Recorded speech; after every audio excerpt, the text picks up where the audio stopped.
বরকত চলে যাওয়ার কারণ সেটা হচ্ছে কৃপণতা, আল্লাহর রাস্তায় খরচ না করা, আল্লাহর সন্তুষ্টির কাজ ব্যয় না করা, নিজের পেট ছাড়া, নিজের স্ত্রী ছেলে মেয়ে ছাড়া আপনি কিচ্ছু বুঝেন না। ভাই বোন অভাবে আছে, কষ্টে আছে, চিকিৎসা করাতে পারছে কি না, কি অবস্থায় আছে না, কোনো পরোয়া নেই। এমনকি বাপ মাকে, যে বাবা মা মানুষ না করলে ও মায়ের পেটে শেষ হয়ে যেত, দুনিয়াতে আসতে পারত না। একটা রাতের 1-8 ঘন্টা যদি বিছানা থেকে শীতকালে পৌষ মাঘ মাসে বাইরে রেখে দিত, বাস শেষ, সেখানে শেষ হয়ে যেত। আমার এক প্রতিবেশী পাশের বাড়ি ছিল, আমি তখন মদিনায় ছিলাম, লেখাপড়ার যুগ ছিল। রাত্রে ঘুমিয়ে আছি, একটা বাচ্চা খুব বেশি কান্না করছে, 6 মাসে 1 বছরের বাচ্চা, খুব 1 বছরও হয়নি, হয়তো 2-4-6 মাসের বাচ্চা হবে, ঠিক মনে নেই। খুব কান্না করছে। আমি বলছি যে এত কেন কান্না করছে, এত কেন কান্না করছে, কিন্তু এত রাতে কার বাড়িতে কে যায় আর কি বলে, কিছু বুঝতে পারা যাচ্ছে না। ভাবছি হয়তো বাচ্চাটা কষ্টে আছে, কিছু অসুস্থ আছে। স্বামী স্ত্রী বিছানায় শুয়ে আছে, বাচ্চা নিচে পড়ে গেছে, শীতকাল মাটিতে পড়ে গেছে, খাট থেকে বা আপনার যা থাকে পড়ে গেছে, আর তার বাচ্চা কান্না করতে থেকেছে। এই বেকুবগুলো মরা হয়ে ঘুমোতে থেকেছে, বাচ্চা ঘন্টা পড়ে থেকে একবার নিস্তেজ হয়ে মারা গেছে। আল্লাহ, ফজরের সময় কান্নার আওয়াজ হচ্ছে, বড়দের কান্নার আওয়াজ। ফজর আজান হয়েছে, কান্নার আওয়াজ বড়দের। এত রাত 1-2টার সময় শুনছিলাম, হ্যাঁ, ছোট বাচ্চার শিশুর কান্নার আওয়াজ। খবর পেলাম কি ব্যাপার, কান্না কেন করছে বাড়িতে? ও যে বাচ্চাটা খাট থেকে পড়ে গেছিল, আর ওরা ঘুমিয়ে থেকে গেছে, বাচ্চাটা ওঠায়নি, ছটপট করে, তারপর ঠান্ডাতে মারা গেছে। শীতকাল ছিল। আল্লাহ, যে চিন্তা করুন। আর আজ বাপ মাকে মারছে মানুষ, বাপ মাকে খিদে দিচ্ছেন না মানুষ, না এগুলো মুসলিম, জন্মসূত্রে মুসলিম। আউযুবিল্লাহ, আউযুবিল্লাহ। এই জন্য আল্লাহর আযাব, আপোষে আল্লাহ লড়িয়ে দিয়েছেন। এসব আযাব কিসের কারণে? এসব আযাব এই জন্য যে মানব রচিত বিধান, মানব ব্যক্তি জীবনে মানব রচিত বিধান, মানে আপনি খেয়াল খুশি চলবেন। একজন মানুষের কোনো এখতিয়ার নাই খেয়াল খুশি চলবে। আমাকে আল্লাহ যেদিকে টানছেন সেদিকে যেতে হবে, রাসূলুল্লাহ সাল্লাল্লাহু আলাইহি ওয়াসাল্লাম যেদিকে টেনেছেন সেদিকে টান দিতে হবে, যেখানে থামতে বলেছেন থামতে হবে, যেখানে চলতে বলেছেন চলতে হবে, যেখানে করো বলেছেন করতে হবে, যখন থামো থামতে হবে। আল্লাহু আকবার।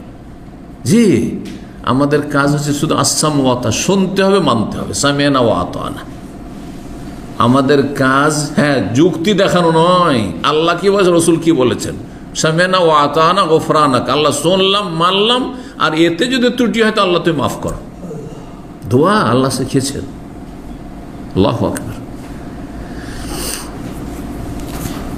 বখিলি, কৃপণতা মানুষের কি করে, জীবনের বরকতকে ধ্বংস করে। এই মর্মে সহিহ বুখারী মুসলিম প্রসিদ্ধ হাদিস রয়েছে। রাসূলুল্লাহ বলেন, মা মিন ইয়াউমিন ইউসবিহুল ইবাদু ফিহি, যে কোনো দিন যখন বান্দার সকাল হয়, এখন রাত, আমাদের প্রত্যেকের সকাল হবে যদি হায়াত থাকে, ঠিক না? যে কোনো দিন যখন সকাল হয়, ভোর হয়, ইল্লা মালাকানি ইয়ানজিলানি, ভোরের বেলা 2 ফেরেশতা নেমে আসেন, 2জন ফেরেশতা নেমে আসেন। ইয়াকুল আহাদুহুমা, একজন ফেরেশতা বলে, আল্লাহুম্মা আতি মুনফিকান খালাফা, আল্লাহ আজকের দিনে যেই ব্যক্তি তোমার রাস্তায় তোমার সন্তুষ্টির জন্য খরচ করবে, সে দান সাদকা হোক, যাকাত দেওয়া হোক, বাপ মায়ের জন্য খরচ করা হোক, ভাই বোনের জন্য খরচ করা হোক, আত্মীয় স্বজনের জন্য খরচ করা হোক, গরিব দুঃখীর জন্য খরচ করা হোক, এতিম বিধবার জন্য খরচ করা হোক, আল্লাহর সন্তুষ্টির জন্য খরচ করবে।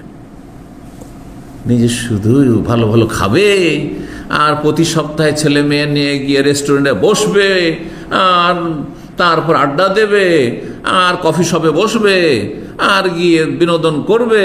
না না না, এই জন্য পয়দা করেনি। আপনাকে পয়দা করেছে আপনি মানুষের ফায়দা করে দেবেন, কিছু আপনার মাধ্যমে কিছু মানুষ লাভবান হোক। আপনি যেমন অন্যের মাধ্যমে লাভবান হয়েছেন বা হচ্ছেন, হয়তো কোনো ক্ষেত্রে আপনার মাধ্যমে অন্যর লাভবান হবে, এটা হওয়া উচিত। একজন মানুষ আরেকজন মানুষের পরিপূরক, কেউ পারফেক্ট না, কেউ পারফেক্ট না। আমি যদি আপনাকে এলম বিতরণ করতে পারি, তো আল্লাহ আপনাকে পয়সা দিয়েছেন, আপনাকে পয়সা বিতরণ করতে হবে আল্লাহর রাস্তায় আপনাকে। জি, আর একজনের ব্রেন বুদ্ধি আছে, সৎ পরামর্শ দেওয়ার যোগ্যতা আছে, হ্যাঁ, সেটা বিতরণ করবে, সেটা দিয়ে মানুষের উপকার করবে। কেউ শ্রম দিতে পারবে, সময় দিতে পারবে, আমি সময় দিতে পারবো না হয়তো, কিন্তু আরেকজন সময় দিতে পারবে, মেহনত দিতে পারবে, সে মেহনত করবে, সময় করবে, আল্লাহ রাস্তায় সময় বের করবে। একজন আরেকজনের পরিপূরক, এই কথাটি অনেক আগে শুনেছিলাম। সত্যি প্রতিটি ক্ষেত্রে আমাদেরকে সবসময় মনে রাখতে হবে যে একমাত্র আল্লাহ রাব্বুল আলামিন অমুখাপেক্ষী, আমরা মুখাপেক্ষী। যখন মুখাপেক্ষী, তো আমরা আমাদের মুখাপেক্ষী অন্যরা আছে, তাদেরও তো আশা পূরণ করতে হবে, তাদেরও তো প্রয়োজনের পাশে দাঁড়াইতে হবে।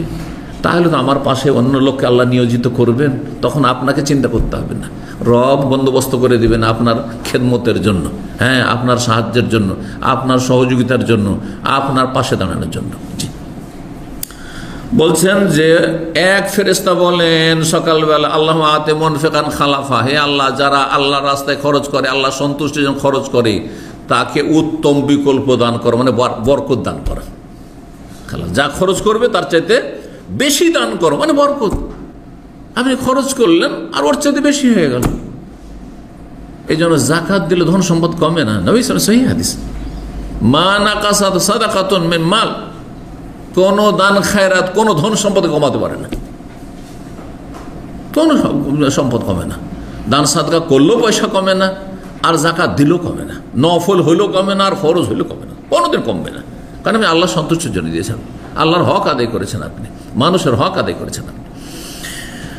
দ্বিতীয় ফেরেশতা কি বলে, ইয়াকুলুল আখির আল্লাহ আতে মুমসিকান তালাফা, আল্লাহ যে কৃপণ, মুমসিক মুষ্টি বেঁধে আছে, একটা পয়সা পকেট থেকে বের করবে, একটা পয়সা ব্যাংক থেকে বের করবে না, একটা পয়সা কারোর জন্য খরচ করবে না, নিজের জন্য শুধু নিজের পেটের চিন্তা। মুমসিক, যে ধন সম্পদকে নিজের কাছে কুক্ষিগত করে রাখে, কারো কাজে আসে না তার ধন সম্পদ, তাকে তালাফ মানে বরবাদ করে দাও, ধ্বংস করে দাও, তার ধন সম্পদকে ধ্বংস করে দাও। ওয়াতে মুমসিকান তালাফ, আল্লাহ আতে মুমসিকান তালাফা, আল্লাহ কৃপণের সর্বনাশ করে দাও, কৃপণের ধন সম্পদকে বরবাদ করে দাও, কৃপণের জীবনে বরকতকে নষ্ট করে দাও। আল্লাহ